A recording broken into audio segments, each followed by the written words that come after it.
Hey there and welcome back. In today's video we are going to talk about a build that does insane burst damage, provides crowd control for both mobility and interrupts, and has the mobility to chase and kite if need be. Now paired with a healing pot for sustain, we might have found the next meta build. We're talking about none other than the Fists of Avalon.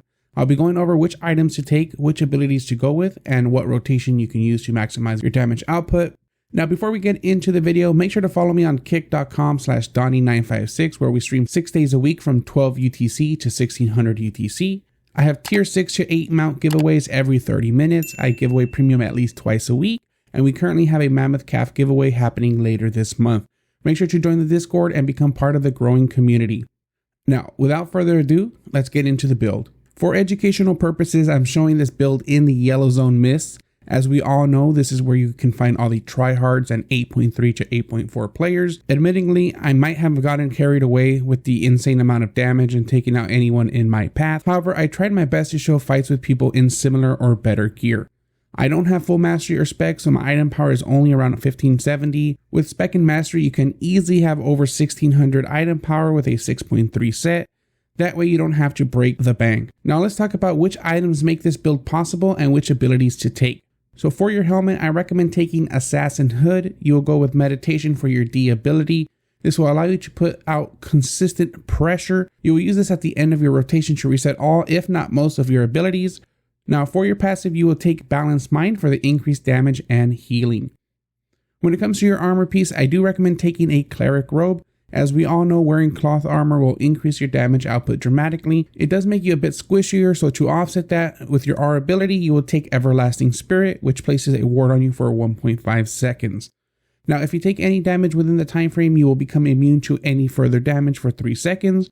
Your damage output will be increased by 20%. I recommend trying to get this off as soon as your enemy gets engaged. This will allow you to be immune to the majority of their burst damage, and in return will allow you to get your rotation off and provide insane burst.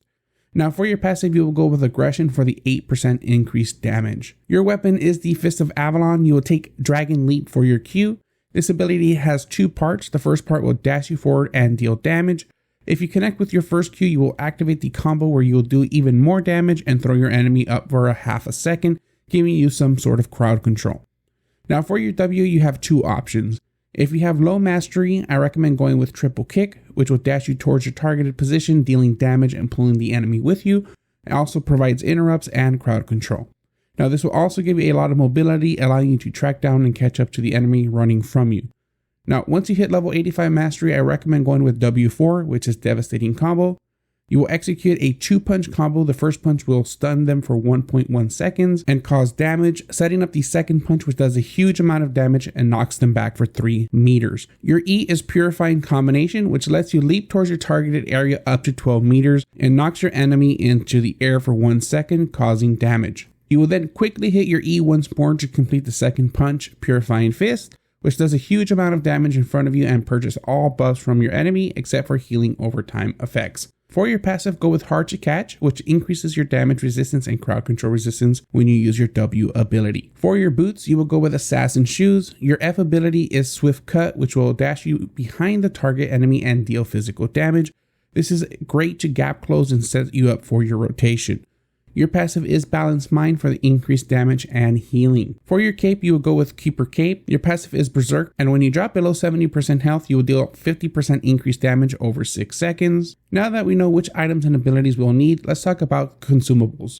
I personally would recommend using Beef Stew for the extra damage output. As far as your potion, I like using Healing Pot to heal you up a bit as you wait for your cooldowns. Now let's talk about a rotation that will work for you and help you maximize your damage. So when engaging, you want to engage with your boots F ability, which will dash you towards your enemy.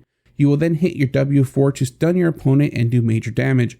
Keep in mind your W will knock your opponent back 3 meters, so you will follow up with your E and leap on top of them, knocking them into the air. You'll click E once more to do major damage. You'll then follow up with 2 Qs to increase your damage and crowd control.